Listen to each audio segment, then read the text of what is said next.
ભાવનગર જિલ્લાના તળાજા ગામે મારામારીનો વિડીયો આવ્યો સામે। તળાજા તાલુકાના રાજપરા ગામથી દિહોર તરફ જતા માર્ગ પર સર્જાઈ મારામારી।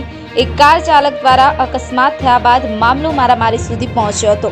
કેટલાક ઇસમો દ્વારા એક ઇસમને ઠીકાપાટું વડે ઢોર માર મારી રહ્યા હોવાનું વિડીયોમાં દેખાઈ રહ્યું છે। હાલ આ મારામારી અંગેનો વિડીયો કોઈ સ્થાનિક વ્યક્તિ દ્વારા ઉતારી સોશિયલ મીડિયામાં વાયરલ કર્યો। સોશિયલ મીડિયામાં વાયરલ થયેલ વિડીયો અત્યારે ખૂબ જ ચર્ચાનો વિષય બન્યો હતો। કેમેરામેન બીજલભાઈ માલકિયા સાથે સંવાદદાતા ફિરોઝ મલેક, એબી ન્યૂઝ ગુજરાતી, ભાવનગર।